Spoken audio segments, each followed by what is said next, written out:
I love fighting games. I've dabbled into basically every mainstream game like Street Fighter, Tekken, and Guilty Gear, Smash, and even some more niche titles like the old Melty Blood. While I'm not necessarily very good at fighting games, it's always been my favorite genre. It may sound insane to an outsider, but learning about frame data and crazy techniques is super fun. But the one thing that really makes fighting games stand out from other genres is the community. No matter where you go, you can pull up to a local tournament and make friends. Even super niche games like Melty Blood will always have an audience of cockroaches who play jank setups in somebody's bathroom. Games like Melee have been kept alive by a grassroots movement of players who love the game so much that they just don't want it to die. It's stuff like this that truly amazes me about fighting games. The passion. Of course, as a manga and anime fan, I've always thought that a fighting game series would be peak fiction. Think about it. Every arc could be a tournament arc. We already have literal anime characters and anime moments in real life, like Evo Moment 37, which will go down as one of the greatest moments in fighting game history. During the game, we have Daigo the Beast playing Ken against Justin Wong, who's playing Chun-Li. Daigo is down to a pixel of health, and all Justin needs to do is use his super move to beat Daigo with chip damage. And so, let's go Justin, he pops the super, only for Daigo to parry every single hit and land a punish combo that wins him the set. I can't even count how many times I've watched this clip. Then you have MKLeo, one of the greatest Smash Ultimate players, known for a statistical improbability known as Game 4 Leo. Essentially, if he was playing Game 4 in a set and he was down 1-2, he would have a higher chance of winning the entire set than if the score was 2-2 or 0-2. It was a real-life comeback mechanic. We've even got villains in the fighting game sphere, like Leffen, whose bad attitude gets him tons of hate, but he's still one of the best players, allowing him to back up a lot of his trash talk. You know how shonen anime always has those elite characters? The captains, the Hashira, the warlords? Well, Melee has the 5 gods, players who were so good at the game that the only people who could beat them were each other. It wasn't until Apex 2015 when Leffen defeated Mewtwo King and became the first player to beat all 5 gods in a tournament. Honestly, a fighting game anime would be amazing for the same reason why sports anime like Blue Lock and Haikyuu are so much fun to watch: hype moments and aura. This is why I've always dreamed of a fighting game anime. Long ago, I went on a search and found some underground series like Itsuka Minoreba and Den no Kakugi Mephisto Waltz, but both of these series didn't last long and weren't very engaging. And so when I found out about a new fighting game manga, I immediately had to read it. It's titled Young Ladies Don't Play Fighting Games, and it's not just a fighting game manga. No, it's also a Yuri manga. While this manga is extremely entertaining with some of the funniest moments I've ever seen, it does fall short in many aspects. Let's talk about how this series was almost the fighting game manga that I've always wanted to read. Young Ladies Don't Play Fighting Games is about, well, young ladies who do actually play fighting games. The premise revolves around the Kuromi Girls Academy, where ladies are meant to be well-mannered, prim, and proper. As such, gaming is not allowed because that's not what young ladies are supposed to do, apparently. We follow our protagonist, Aya, who is just starting her semester in this boarding school when she encounters the mythical Shirayuri, the most beautiful girl in school. But then, later that night, Aya hears something suspicious. Weird clacking noises. She opens the door and it's Shirayuri, and she's playing a fighting game called Iron Senpai. She beats her opponent, pops off, and trash talks like a true fighting gamer. But no, it can't be. How could such a prim and proper lady act this way, Aya thinks. Aya decides to keep it a secret, but later she reveals that she used to play the same game, albeit an old version. After some arguing, Shirayuri is finally able to convince Aya to play a match, and this is where the first chapter ends. It's certainly a very interesting opening. From there, we get introduced to more fighting game players who happen to be in the same school. There's Yu Inui, a member of the school's student government / disciplinary committee. She's joined a position of higher power so that she could abuse it to break the rules and play video games. As for Tamaki Ichinose, another member of the student government, she initially catches the other characters playing video games and threatens to report them if they don't teach her how to play. From there, the characters run practice matches with each other every night in secret. Then, by chapter 16, they go to EVO? It feels a bit fast for them to go into the largest fighting game tournament in Japan, but we'll get to that later. Before I tear into the manga, it does have some really cool aspects, so let's get into that. First and foremost, the greatest thing this manga has to offer is the fighting game scenes, of course. They play a game called Iron Senpai 4, or Pi 4 for short. and the UI of the game itself is simple and easy to understand. Same with the characters, it's very obviously based on Street Fighter, likely drawing the most influence from Third Strike. The way moves are portrayed is also really well done. The paneling is always superb. Take the sequence in the first chapter, for example. First, Shirayuri uses a backdash to dodge the enemy strike. Then we get a zoom in of her eye as she spots an opening to punish with a low kick. The sound effect cuts the panel in half, emphasizing the importance of this attack. Then, an arrow naturally takes us to the bottom panel where Shirayuri executes a 6-hit combo across the page. Her character, Hagane, is drawn multiple times, showing each part of the combo, while the enemy is shown flying out of the panel, naturally encouraging the reader to the next page. Next we get a close-up of Shirayuri as she performs a super input, and all the while, Aya is watching in awe. The super connects and boom, it's a KO. What an amazing set of panels, perfectly portraying the fast-paced decision-making and execution of a fighting game round. Every time the characters play, I'm so locked in. And of course, all the reaction panels are peak. Look at this one. This is actually my face when I meet another person who plays fighting games because they're just so rare. There's also one panel where a dude slams his controller into his own head. This is definitely me when I play against Johnny, or Gold Lewis, or Elfelt, or Potemkin, or actually every goddamn character in Guilty Gear Strive. That game is actually a saw trap. My personal favorite panel is the one where the little girl here tells all the main characters to kill themselves because she thinks they're having too much fun. Yeah, seems par for the course in the FGC. Unfortunately, that's about where the positives end, in my opinion. There are many things this manga falls short on.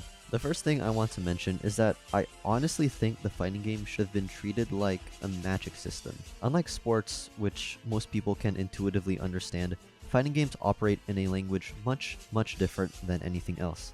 In basketball and soccer, winning is simple. You put the ball in the goal. One sport uses feet and the other sport uses hands. The way you get toward that goal is by running and dribbling. While there are complexities involved, it's normally not too difficult to explain. Additionally, if we were to look at a video game example, most people can also grasp how shooter games work. You move with WASD and then you aim with your mouse. If you miss, another player will kill you first.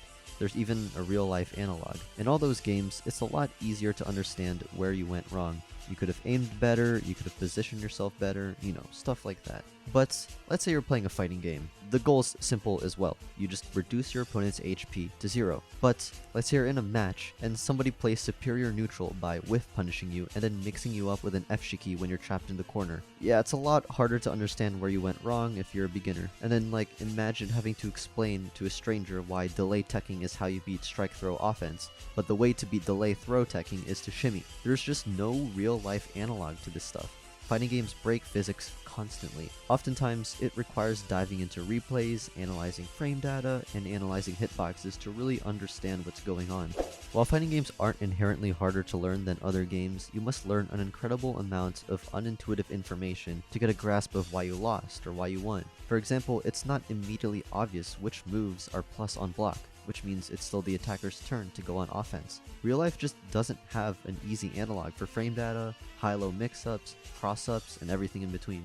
This is why fighting games are like a magic system. The knowledge required to understand a fighting game is just not something most people would know. Generally, when an author wants to teach a magic system to the reader, a natural way to accomplish that task is to have an ignorant character serve as an analog for the audience. This character is a beginner who learns the magic system throughout the story, thereby teaching the audience as well. The ignorance also serves as a natural way to create a parallel between a character's arc and their improvements in the magic. But a story can't just have an ignorant character.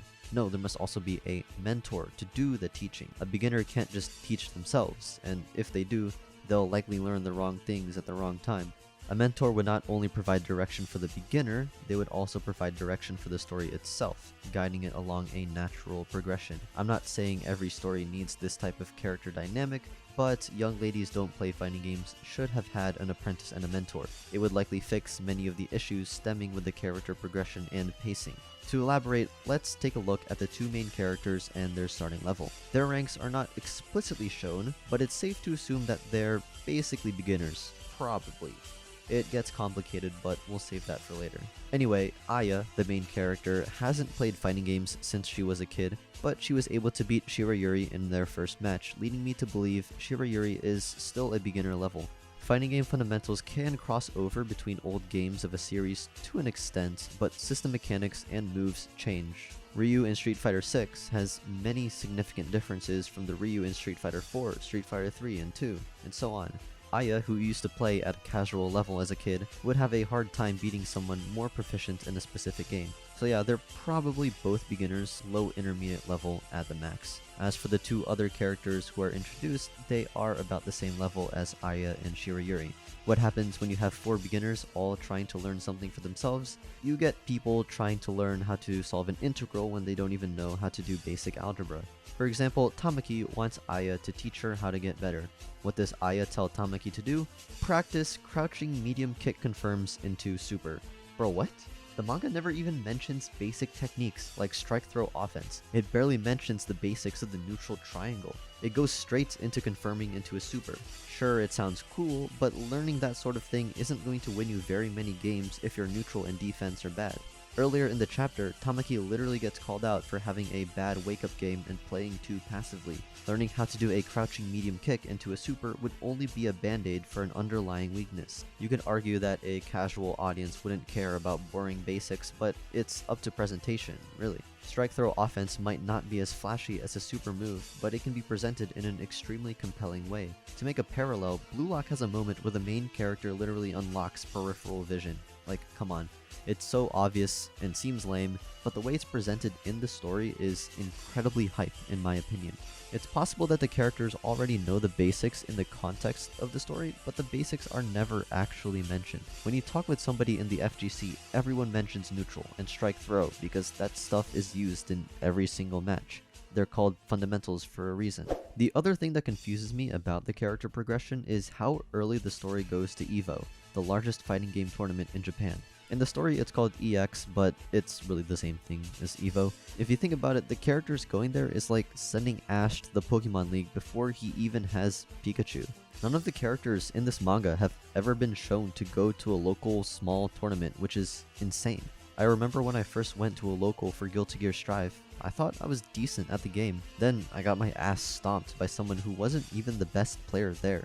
Later, I found out one of the regulars also goes every week and is actually a contender for the best Jacko in my state. He's even taken sets against Nitro, an EVO champion. Of course, I'm not saying that it's wrong for a beginner to go to EVO, it's definitely a fun experience, but when you're writing a story, you gotta have a semblance of progression.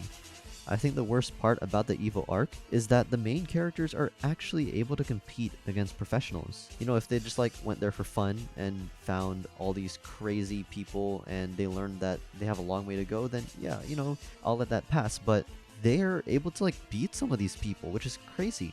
Upsets aren't uncommon in fighting games, but the main characters have not been shown to have skills on par with a professional player. Like, are they beginners or not? And if not, they should have shown their skills before going to EVO rather than just playing amongst themselves. It's very much a deus ex machina. Another aspect that could be fixed with the inclusion of an apprentice-mentor dynamic is exposition. As I said before, most people aren't going to know the intricacies of fighting game terminology. Since the story doesn't have an apprentice and mentor, it usually explains things on the side or in the back of the volume, which is a shame because so many fighting game concepts are really cool to learn, and relegating them to out-of-story exposition really takes away from the magic. Like the box of text explaining a hit confirm, it just bogs down the pacing. Overall, while the gameplay in the manga is fun to read, it's just not well organized enough to provide a natural story progression.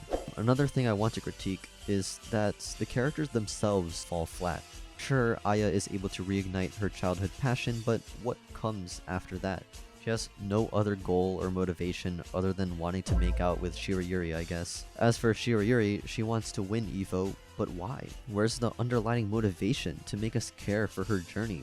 Where are the stakes? If she isn't able to accomplish this goal, she'll just return to her normal life, which is fine. There's nothing wrong with it, but it's just not compelling. If the characters are doing everything for the love of the game, it's not enough to really keep people engaged.